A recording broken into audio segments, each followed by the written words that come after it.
Que chaque femme est l'experte de son corps. I love it. Les thérapeutes et les médecins, c'est des gens qui accompagnent. C'est pour ça que même dans le processus de diagnostic, c'est parce qu'une femme sait que quelque chose ne va pas en elle, oui, c'est vrai. qu'elle va voir des médecins. C'est pour ça qu'on a l'errance médicale où des femmes pendant des années passent d'un médecin à l'autre parce qu'elle le sent que quelque chose ne va pas. Ouais. Et là, c'est pas quelqu'un qui lui a dit, c'est elle-même. Elle qui l'a senti. C'est sa sagesse intérieure.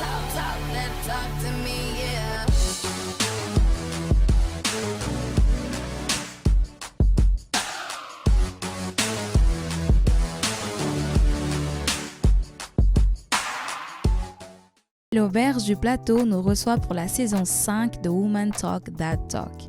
Chaleureuse et conviviale, l'auberge est située au cœur du quartier du Plateau Mont-Royal. Elle accueille toute l'année les voyageurs du monde entier en quête de rencontres et de nouvelles expériences humaines. Pour plus d'informations, consultez aubergeduplateau.com. Oh hey, how you doing? Comment ça va? Bienvenue au Woman Talk That Talk, discussion entre femmes. Une émission qui aborde des sujets de femmes avec des femmes, tout simplement parce que nous avons des choses à dire. Dans l'épisode d'aujourd'hui, nous allons parler de fertilité. Pour une bonne partie de femmes, tomber enceinte n'est pas aussi simple que l'on s'imagine.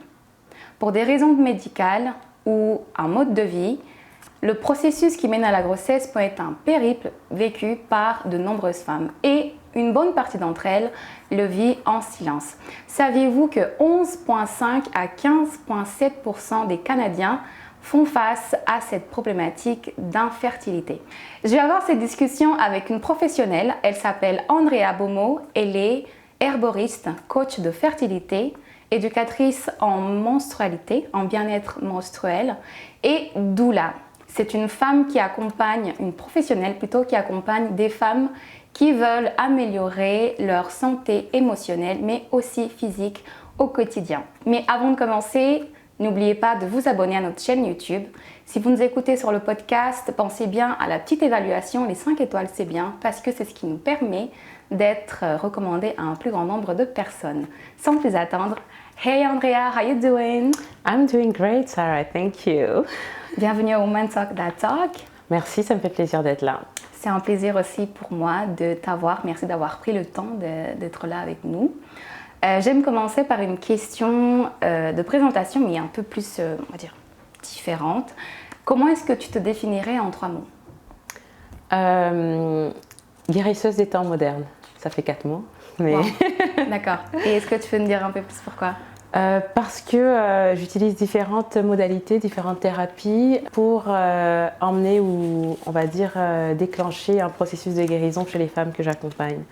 Je dis généralement qu'on a tous le pouvoir de se guérir en fait, et les thérapeutes sont des personnes qui accompagnent et qui aident les personnes à activer leur pouvoir d'auto-guérison.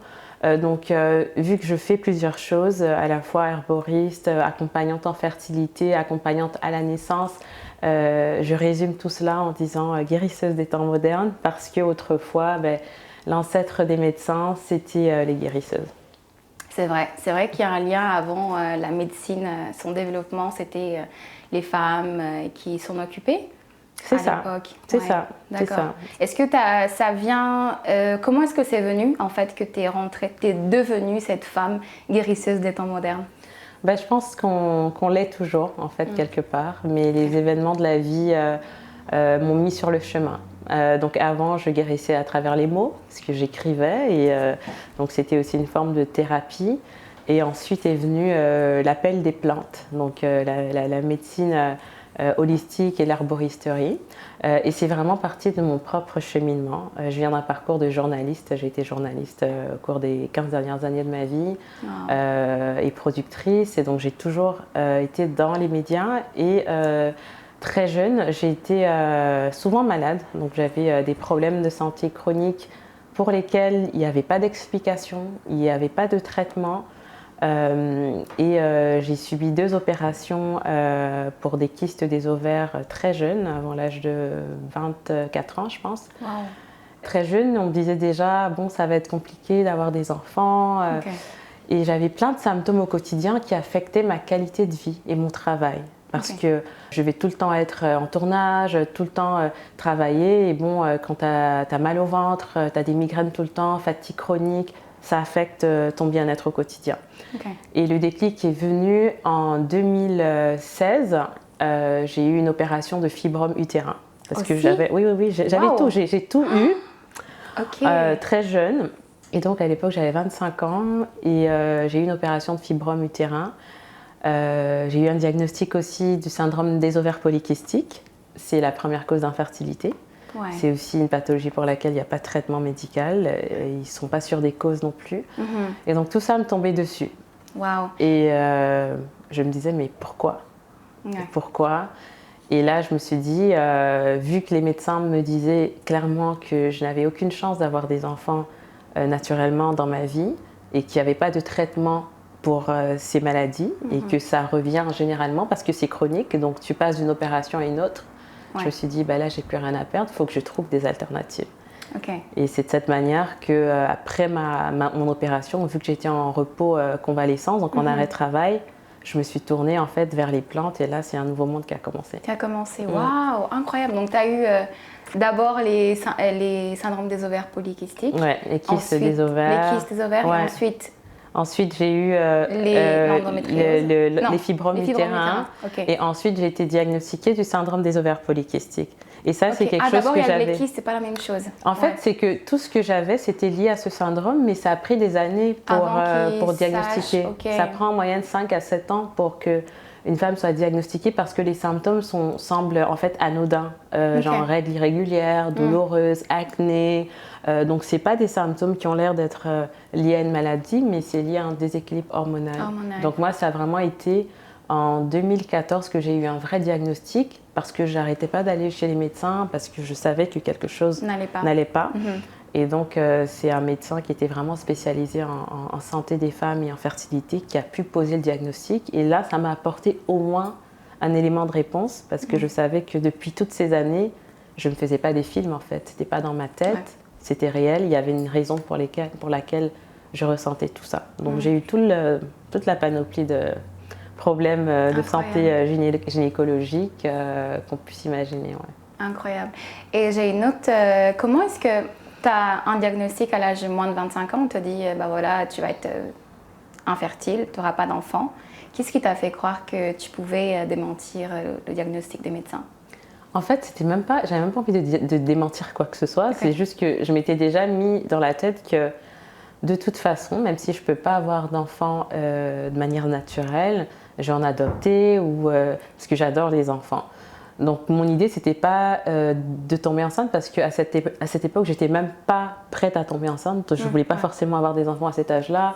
J'étais même pas en couple. Je veux dire, donc c'était même pas une préoccupation, mais c'est juste je voulais aller mieux physiquement parce que j'allais pas bien. Je savais qu'au quotidien, ça m'affectait. Donc je cherchais des solutions pour aller mieux. Et donc les grossesses ont été en fait la résultante d'un corps en santé parce que au même moment où j'ai commencé mon processus de guérison, on va dire ça, je me suis mis en couple aussi, et puis les choses se sont vraiment enchaînées de manière assez naturelle. Donc j'avais pas vraiment l'idée de démentir, mais ce que je voulais comprendre, c'est on peut pas me dire que j'ai une maladie pour laquelle il n'y a pas de cause, pour laquelle il n'y a pas de traitement. Il y a bien une raison pour laquelle je suis atteinte de ça. Il y a forcément un moyen d'aller mieux. Je veux pas croire que mon corps m'a trahi, m'a lâché. Donc c'était vraiment ce qui m'a habité parce que j'étais jeune, j'avais plein de rêves, j'avais plein de choses à accomplir dans la vie et je me dis mais je peux pas avoir une maladie chronique sans comprendre pourquoi. Et je pense que c'est mon cerveau aussi analytique, de journaliste à l'époque qui me disait ok, il faut que je comprenne c'est quoi. Et donc je suis rentrée un tout petit peu dans cette espèce de quête qui m'a emmenée jusqu'ici. Tu t'es dit, il y a un problème, il y a forcément une solution. Forcément. Tu ne l'as pas accepté comme, voyez, ma vie elle est faite, là, je ne vais pas avoir d'enfant. Parce qu'il y a beaucoup de femmes qui l'acceptent, hein, qui se disent, bon ok, on m'a dit que je n'aurais pas d'enfant, j'ai juste soigné au quotidien pour aller mieux, mais je lâche l'affaire sur la grossesse ou sur la suite parce que les médecins ont dit que, tu vois. Oui. Donc, oui, c'est ça, et c'est un peu triste. Je suis d'accord que oui, il y a des cas où il n'y a pas de chance, il y a des cas de stérilité où là c'est irréversible et on ne peut pas avoir d'enfant. Mais l'infertilité, c'est réversible. C'est un état, c'est pas un état permanent, c'est un état. temporaires où il y a des troubles de fertilité. Ce n'est pas forcément quelque chose de fatal. Il y a des cas où oui, c'est OK de dire à une femme ou à un couple que vous n'avez aucune chance parce qu'il y a absolument zéro chance possible de grossesse. Mais dans certains cas, il y a des possibilités, même si ça va être plus difficile. Et malheureusement, en fait, les femmes, on croit tout ce que nos médecins nous disent. Parce que c'est normal, on va chez son médecin, on fait confiance en son médecin et donc le médecin a cette autorité en fait sur soi. Mais je dis toujours aux femmes que chaque femme est l'experte de son corps. Les thérapeutes et les médecins, c'est des gens qui accompagnent. C'est pour ça que même dans le processus de diagnostic, c'est parce qu'une femme sait que quelque chose ne va pas en elle, qu'elle va voir des médecins. C'est pour ça qu'on a l'errance médicale où des femmes pendant des années passent d'un médecin à l'autre parce qu'elle le sent que quelque chose ne va pas. Et là, c'est pas quelqu'un qui lui a dit, c'est elle-même. C'est sa sagesse intérieure. Donc les femmes sont vraiment expertes de leur corps, mais à partir du moment où on donne cette expertise à quelqu'un d'autre, eh bien, on va croire ce que cette personne nous dit, même si c'est fondé, il y a quand même une sagesse intérieure que je pense que chaque personne a en matière de son corps. Waouh, incroyable. C'est super inspirante, en vrai, je te vois toute posée, en mode voilà, la vie, t'as tout compris dans la santé.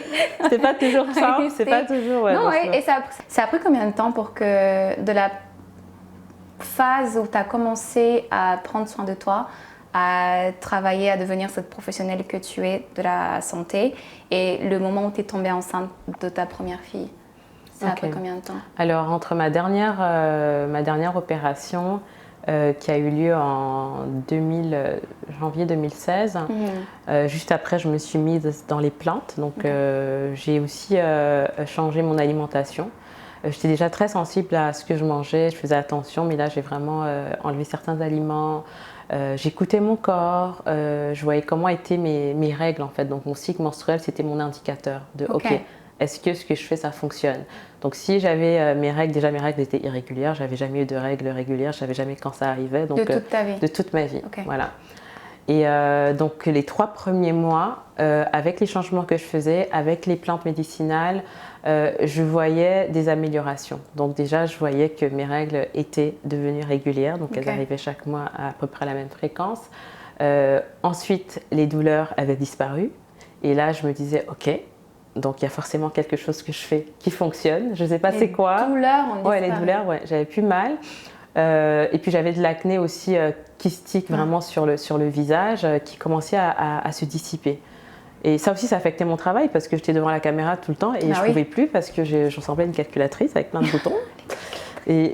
Voilà, donc j'avais plus confiance en moi et donc là, c'était vraiment comme un projet pour moi. C'était mon propre... c'était essentiel. C'était ma propre expérimentation et c'est ça qui me poussait à continuer. Donc 6 mois plus tard, j'ai un cycle parfaitement régulier, aucune douleur, ma peau elle est belle, plus de fatigue chronique, je me sens mieux dans mon corps et au 7e mois, je tombe enceinte. Donc 6 mois après, je suis tombée enceinte de ma première fille. Et là, c'était vraiment grosse surprise, tu m'étonnes. Bonheur, miracle, voilà, tout ce qu'on veut. Et ma grossesse s'est très bien passée parce que aussi pas de complications, pas de douleurs étranges. Aucune complication, tout s'est très bien passé, sachant que avec le syndrome des ovaires polykystiques, les risques de fausse couche sont plus élevés, les risques de complications de grossesse sont plus élevés, mais je n'ai eu aucun problème. Et j'ai donné naissance à ma fille et quelques mois après, je suis retombée enceinte de ma 2e fille.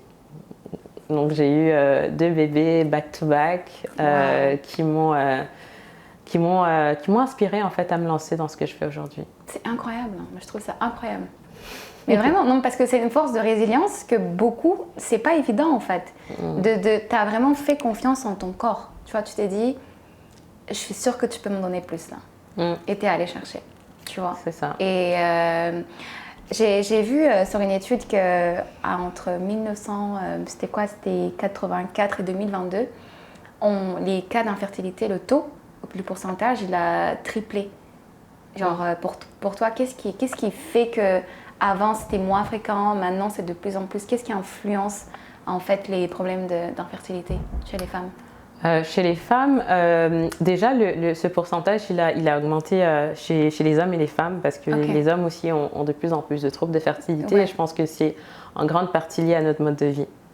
Notre mode de vie, notre hygiène de vie, notre alimentation, le stress chronique aussi, parce qu'on vit dans une société qui est profondément capitaliste, avec un modèle de productivité qui peut être toxique. Et donc ça a un impact sur la santé générale, mais aussi sur la fertilité. Parce que la fertilité, c'est vraiment la résultante de l'équilibre général de l'organisme. Et donc si on est en état de stress chronique, si on ne dort pas assez, si on ne s'alimente pas comme il faut, si on a une hygiène de vie qui n'est pas soignée, ça affecte notre système reproducteur et donc notre fertilité. Et je pense qu'au niveau des femmes, ça a vraiment été impacté par ces facteurs en plus, mais aussi des facteurs environnementaux. Par exemple, les toxines qu'on retrouve de plus en plus dans ce qu'on mange, dans ce qu'on respire. Ce n'est pas des choses qui étaient aussi courantes il y a 2 décennies, par exemple. Et l'exemple le plus, on va dire, l'exemple que j'aime bien donner, c'est, bon, moi je suis originaire du Cameroun en Afrique centrale, et au Cameroun, il y a aussi des problématiques de fertilité énormes, mais c'est en ville. Quand on rentre dans les villages, où les gens vivent un mode de vie complètement différent. Les enfants, il y en a plein là.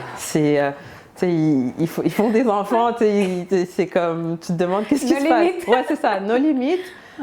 Donc il y a vraiment ce facteur il y a une différence entre les personnes qui mènent un mode de vie plus proche de la terre. Donc c'est vraiment de la nature, du rythme de la nature aussi. Parce que nous, on vit à contre-courant. On est des personnes, on se pense productifs tous les jours du mois, mais tout dans la nature a un cycle.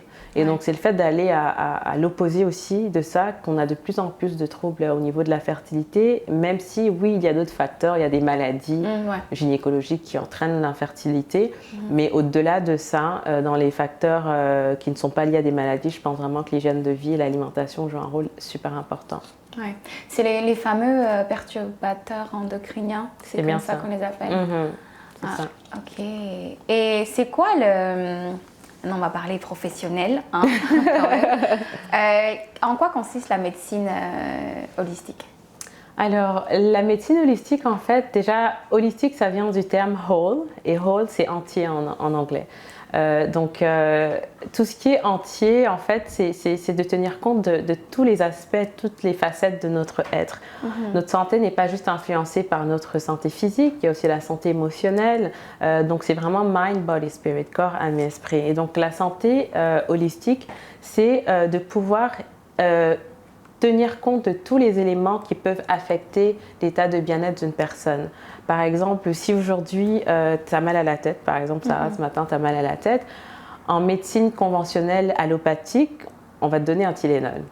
Tu vas prendre un Tylenol, Advil, pour calmer ton mal de tête. Dans l'approche holistique, on va essayer de comprendre comment tu as dormi la veille.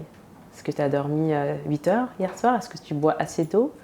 Est-ce que tu es stressé? Puisqu'il y a plusieurs facteurs qui peuvent entraîner des migraines ou des maux de tête.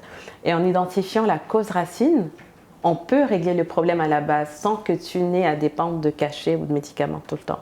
Donc si le problème c'est le sommeil, tu ne dors pas assez, eh bien il faut dormir plus. Et là tu auras moins mal à la tête et tu auras plus mal à la tête. Donc l'idée c'est vraiment... Ça a l'air facile, mais en fait c'est en fait l'effet c'est cause à effet. Toute chose a une cause. Et l'approche holistique c'est vraiment d'aller à la racine des choses. Et non de masquer le symptôme. Parce que c'est ce qui se passe avec les médicaments, c'est que ok, je prends ça, ça me calme, mais je ne sais pas pourquoi je me sens comme ça. Je ne sais pas pourquoi. J'ai ça surtout dans les maux chroniques. Les maux chroniques, c'est que ça revient. Donc, il y a forcément quelque chose qui cause ça. Et donc, dans la médecine holistique, on utilise différentes thérapies pour aider l'individu à aller mieux. Donc, on peut justement aller dans l'hygiène de vie, l'accompagnement, dormir mieux, faire du sport, etc. On peut aussi parler de l'alimentation. Peut-être que tu as des carences, peut-être que tu ne manges pas assez d'aliments riches en fer, ce qui peut créer des maux de tête. Si tu ne manges pas assez de légumes, tu n'as pas assez de fer, tu ne manges pas assez de sources de fer, tu as mal à la tête. Donc on va chercher là-dedans. On va aussi chercher, par exemple, quand on parle de carence, peut-être que tu as besoin d'une cure de plantes, d'une cure de compléments alimentaires. Ça dépend du cas. Et la particularité de l'approche holistique, c'est qu'elle est personnalisée. Ça veut dire que ce qui marche pour toi ne sera pas exactement la même chose pour quelqu'un B parce qu'on est des êtres complètement différents. On n'est pas des robots avec les mêmes traitements, la même posologie, etc. Et la différence aussi avec la médecine conventionnelle, c'est que l'approche holistique, elle n'a pas pour but de traiter. Okay, les médecins traitent et diagnostiquent des maladies. Les accompagnantes holistiques, en fait, font de l'accompagnement, c'est-à-dire qu'on apporte du conseil. On n'est pas là pour guérir, on n'est pas là pour traiter, on apporte des éléments qui aident le corps à retrouver un état d'équilibre. Et on n'est pas aussi autorisé à traiter. Voilà, ça. Donc il y a vraiment cette limite à établir, c'est qu'on peut avoir les deux, on peut avoir son médecin, on peut avoir un accompagnant ou thérapeute holistique parce que les deux sont complémentaires. C'est super intéressant ce que tu viens de raconter. Tu sais, je suis très calme parce que j'imprègne l'information et même dans ma tête, ça résonne beaucoup parce que je suis tout le temps fatiguée. Je fais pas trop attention à ce... Enfin, j'essaie d'être consciente de ce que je mange à l'intentionnel, tu vois, mais au quotidien, ce n'est pas vraiment super facile. Et là, j'approche de la trentaine. Et là, ce que tu me dis, je me dis, bon, il faut peut-être que je commence à réfléchir à qu'est-ce que je mets dans mon corps. Parce que j'ai lu aussi que les femmes... D'ailleurs, c'est un peu la pression que les parents, la société nous met. Tu sais, quand tu arrives à la trentaine, on dit que c'est beaucoup plus difficile de tomber enceinte, d'avoir des enfants, que lorsque tu as moins de 30 ans.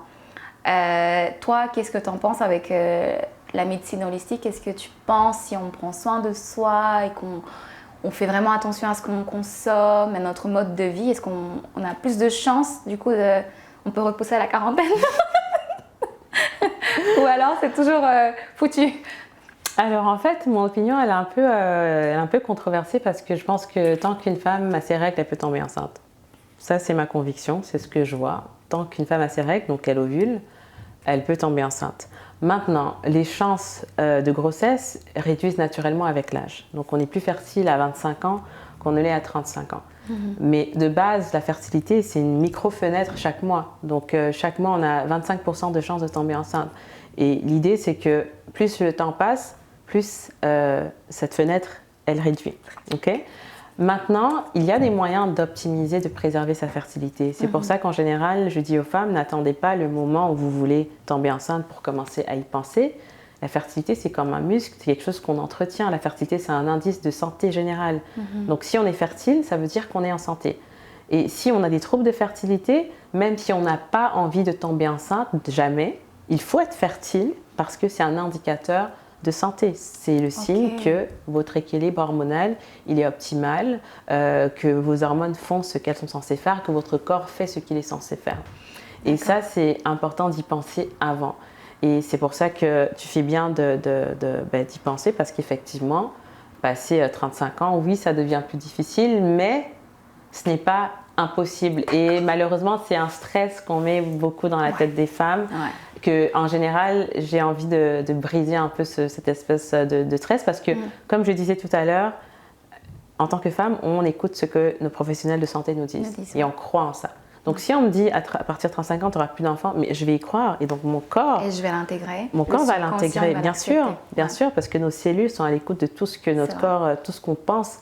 Par contre, si j'ai quelqu'un qui me dit, oui, tu as moins de chance, mais c'est possible de tomber enceinte, tu peux tomber enceinte, là, c'est différent, il y a une ouverture.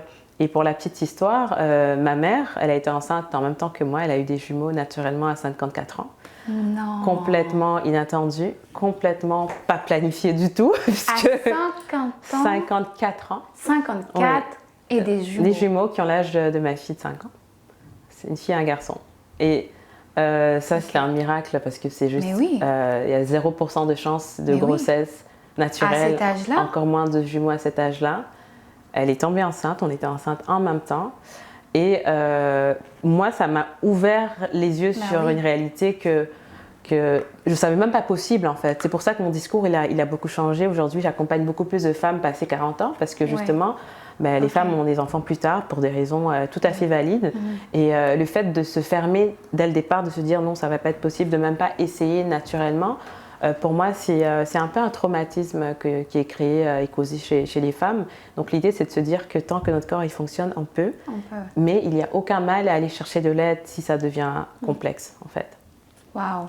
Donc là, si jamais, parce que les femmes sont déclarées infertiles, enfin le couple, parce qu'une femme n'a pas d'enfant jusqu'à maintenant, il faut toujours le mâle à côté.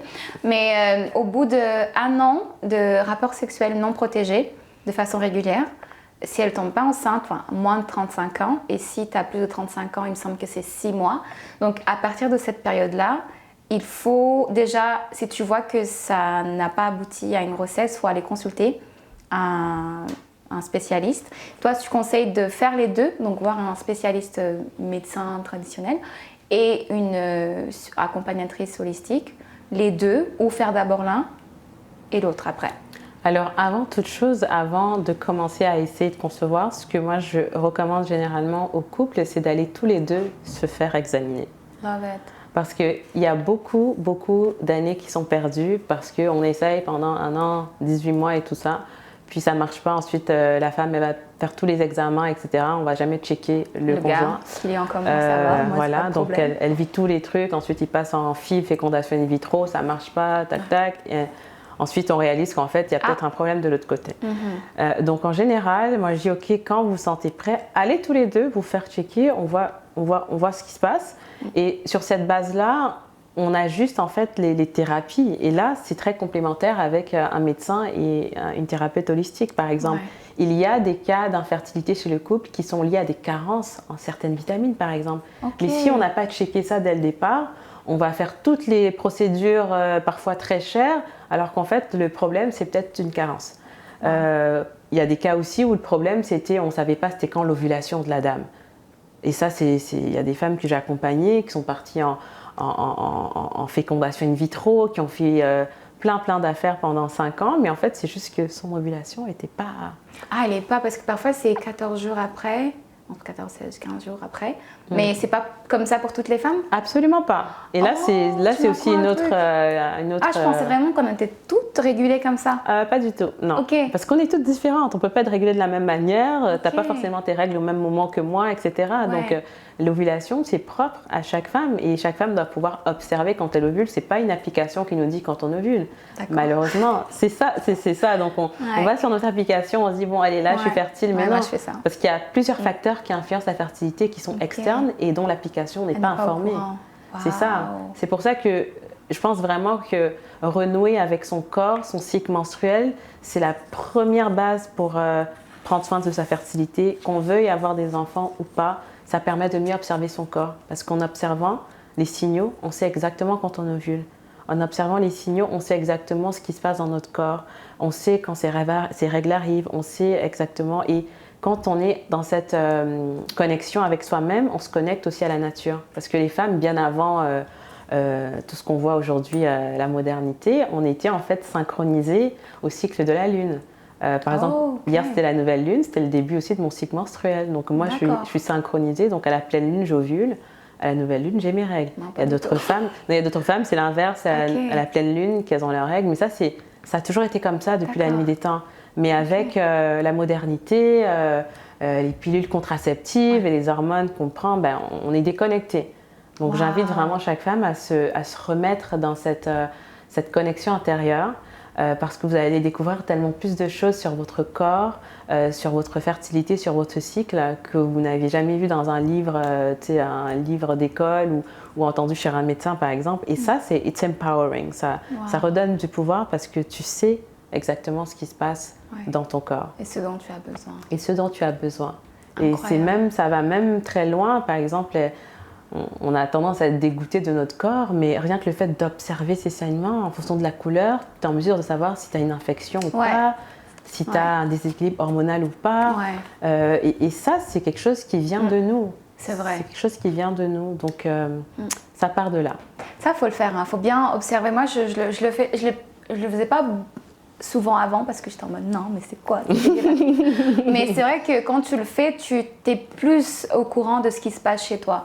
Tu dis ah mais là même au niveau de ton pipi aussi tu peux savoir oh là c'est un peu il y a un truc qui se passe qu'est-ce que j'ai mangé. Non mais c'est vrai c'est super important. Bah écoute Andrea, j'aurais pu passer l'après-midi à discuter avec toi.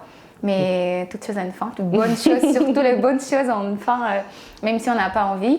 Je voudrais qu'on termine sur tes conseils à toi. Tu es une professionnelle, déjà parlé un peu de ton accompagnement et qu'est-ce que tu conseillerais aux femmes qui souhaiteraient se connecter avec elles-mêmes, être des femmes qui se connaissent et qui s'écoutent? Qu'est-ce que tu nous dirais? Alors, je dirais en premier de désactiver son application de tracking de cycle menstruel. Okay, on se déconnecte de son application, on se reconnecte à son corps. On commence par là. Et de tenir un carnet menstruel. Donc de dédier vraiment un journal, un agenda à votre cycle menstruel, d'observer, de noter tout ce que vous observez, des crampes, des saignements, la durée des saignements, des sécrétions, la texture, parce que la texture des pertes de la glaire, ça indique la période d'ovulation. Donc si on observe et qu'on voit que la texture est comme du blanc d'œuf et que c'est collant, ça veut dire qu'on est en période d'ovulation. Et à ce moment, on n'a pas forcément besoin de prendre des hormones chimiques pour prévenir une grossesse parce qu'on est capable de savoir quand exactement on est fertile dans le mois et de s'organiser en fonction de ça dans sa vie sexuelle. Donc ça, c'est la première des choses. N'ayez pas peur de toucher, n'ayez pas peur de sentir, n'ayez pas peur de vous déconnecter à une application qui est basé sur des algorithmes, alors que votre corps, il est vraiment influencé par la nature, par votre environnement. Et la deuxième des choses, c'est de soigner son alimentation, de manger ce qui provient de la terre. C'est ce que je décris toujours. Si votre grand-mère ne reconnaîtrait pas ce que vous mangez comme de la nourriture, ne le mangez pas. Donc, il faut s'imaginer ça. Donc, imaginez juste une personne âgée, mais pas votre mère, vraiment votre grand-mère, une personne d'une autre génération. Si ce que vous êtes en train de manger, elle ne le reconnaîtrait pas comme de la nourriture, que ça semblerait quelque chose, elle dirait mais c'est quoi ça que tu me donnes? Don't eat it. Ça veut dire que ce que tu manges, c'est transformé, c'est toxique, c'est pas bon. Manger entier. Quand je dis whole food, c'est vraiment des choses qui viennent de la terre, des aliments dans leur forme entière. Donc pas quelque chose qui va être transformé dans une boîte de conserve ou quoi. Okay. Si tu manges des tomates, mange des tomates qui viennent de la terre. Si tu manges des épinards, mange des épinards entiers que tu achètes chez le fermier. Si tu manges, je sais pas moi, peu importe. C'est vraiment l'idée, c'est d'éviter tout ce qui va être transformé au maximum parce que ce qui est transformé contient généralement des additifs qui sont chimiques, qui sont inflammatoires pour notre corps. Donc l'alimentation, ça fait vraiment plus de 60% de notre fertilité. C'est important d'aller chercher ce qui est bon pour nous, manger les couleurs de l'arc-en-ciel. Donc c'est en fait ça. C'est très intuitif en fait quand on y pense, parce que parfois l'alimentation, ça a l'air intimidant, on ne sait pas quoi manger, mais c'est très simple, il faut que tu aies différentes couleurs dans ton assiette. Si c'est trop monotone, tu manges pas assez, tu n'as pas assez de vitamines que tu vas chercher, parce que chaque couleur, orange, vert, etc. Chaque couleur a des minéraux et des vitamines clés pour l'organisme. Donc rien n'est fait par hasard dans la nature. Donc il y a ça.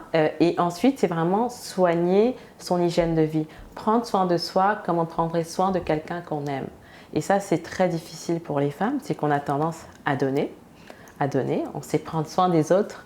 Mais on ne prend pas soin de soi. On se lève le matin, on ne mange pas. On mange son premier repas à 14h.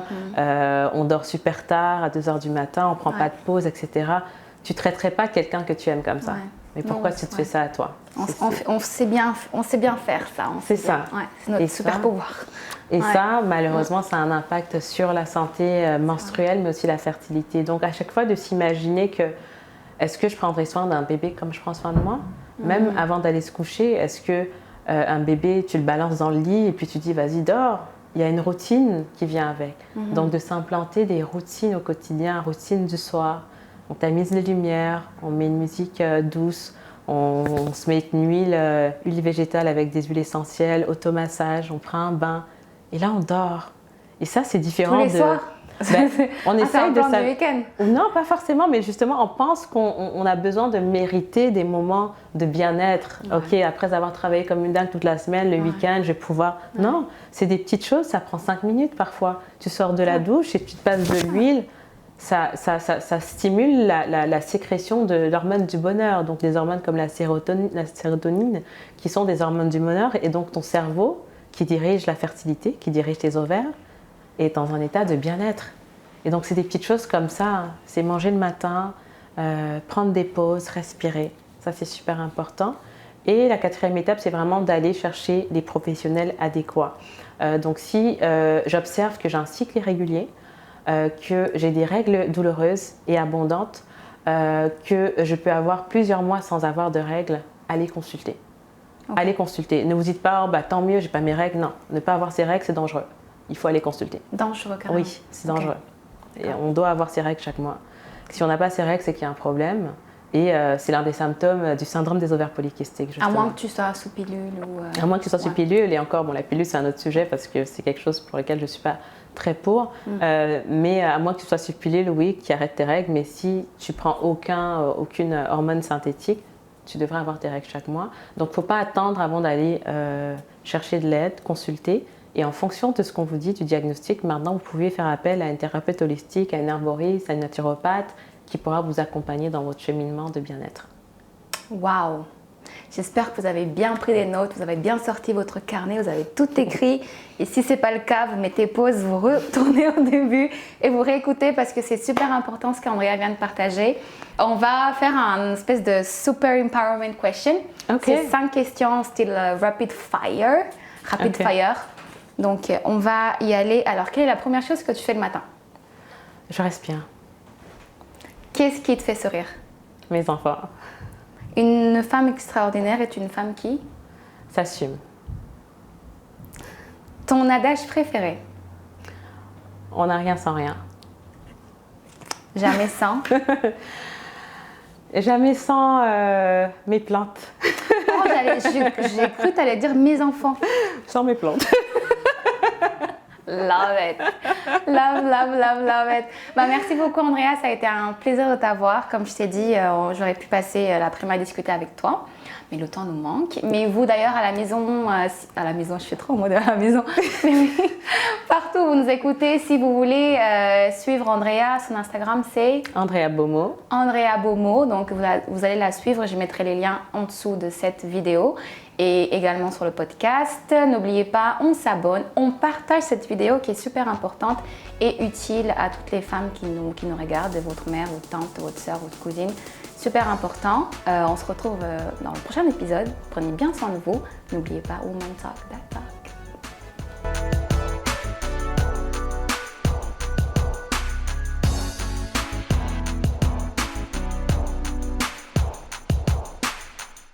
Hey, alors tu es arrivé jusqu'ici, ça veut dire que tu as aimé l'épisode et mieux encore, tu as aimé la chaîne. Alors abonne-toi, partage la vidéo, laisse ton commentaire et on se retrouve prochainement.